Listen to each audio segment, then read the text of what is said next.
Hey folks, welcome to the second video of my YouTube channel, Learning the Natural Way. Now, before I make a start, I just want to thank you sincerely for clicking on this video because I know my thumbnail just doesn't stand out. I am working on it, but my video editing skills aren't there yet, so please bear with me. But I promise you that I will deliver top-notch, good quality content that you won't hear from other Korean or any language teacher. So in my first video, I talk about why Koreans would be struggling to learn English as their second language. In this video, I reverse that perspective. So I'm looking at it from the perspective of a Korean learner. So in other words, non-Korean trying to learn Korean. Korean is very difficult unless you were born there and grew up with it. It's a language that just doesn't come naturally.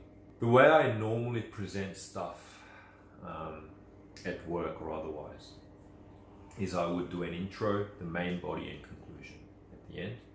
And I think that's how most people would do it.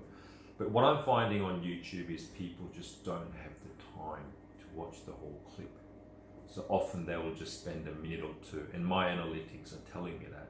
So what I'm going to do is I'm going to just reshuffle, and I'm just going to cut to the chase and trying to address the question I raise in my thumbnail, which is why your Korean doesn't sound Korean. The fact is, you may know this already, Korean sounds in Hangul don't exist in English and vice versa. So we're talking about a very unique set of vowels and consonants in each language that aren't compatible. So I say this to my Korean viewers in my first video, that they will be struggling with English sound unless they work on English phonics. And I think the same can be applied or can be said to non-Koreans who are trying to learn Korean. Because unless you understand what those Hangul sounds like, the consonants and vowels, you just won't hear. You just won't hear it, and you will keep relying on subtitles when you watch Korean dramas or even when you're speaking with Korean, you will be struggling. And you know, my theory is if you can't hear the sound of any language for that matter, you just won't understand it. You won't get any better. I can tell you that with confidence, because I have seen people who work on their grammar, who work on their vocabulary, and they study Korean as if it was some kind of academic discipline. They never get it. And I've seen plenty of Koreans learning English that way. And I tell them, if you want to be able to translate all your Koreans into English, then just become a translator or an interpreter. Why bother? The focus of that kind of approach is simply to express or communicate one language into the other. But that is not the way I see how a language should be learned. I think language should be learned in a way, in the same manner as you would have picked up your first language. Okay, that's my view, of course, but I think that philosophy will come across very strongly in all my videos. So from now on, I'm going to be releasing videos that focus on the sounds of Korean, and when I feel that we've done sufficient amount of work, so we are reasonably familiar with the sounds of Hangul, then we'll move on to some of the more advanced and specific exercises. Rather than keep repeating myself and saying that the sounds in the two languages are very different, I'll just do a really quick demonstration to show you what I really mean. And the word I'm going to pick is a well-known English name, and it's only a one-syllable word, so it's not going to take us a great deal of time. So that name is written in Hangul as such, and that's read as Chon. chon. In English, we write this as John. Okay. Now let's break this down into individual vowels and consonants. This is what you need to avoid doing. As an English speaker, you would think J is the same as J. And the vowel O is the same as English O.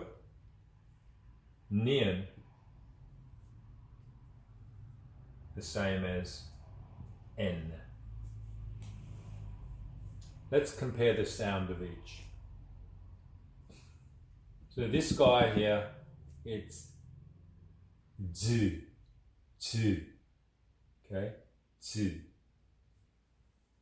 J, on the other hand, and I'm sure you will recall this from your phonics, English phonics, J, okay, J. J and J are clearly different. With J, I feel the muscles around my lips working much harder to make the sound. With O, again, many people think these two are similar, but not even remotely are they similar. I'll tell you why. This is O. O. This, O. Can you hear the difference? O, O. And to make it easier, let's do a word without the j. On. Korean on is that. English on is the same as this one. So it's that. Because this O and this O sound very different, and also I'll explain to you in a minute why the consonant is also very different. Here, I'll pronounce the English on using the Korean O. It will sound like on, on the table. Sounds odd, doesn't it? On the table.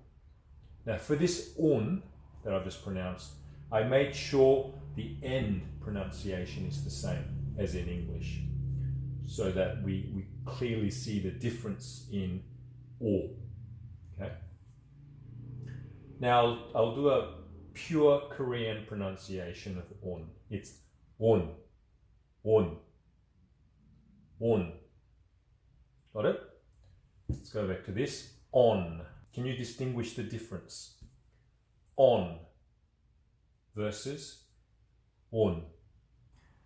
So I'll just show you how my mouth works when I'm pronouncing John versus Chun. So with John, I won't explain it because you as an English speaker would know this very well. John, but with John I feel like the muscles around my lips are working rather actively.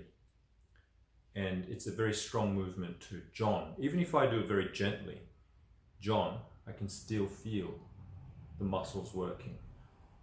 Now the Korean sound. Chon, Chon, Chon, Chon. 안녕하세요. Chon, Chon. Do you notice the difference? And let's just do it without the j. So Korean sound without the j will be on, on.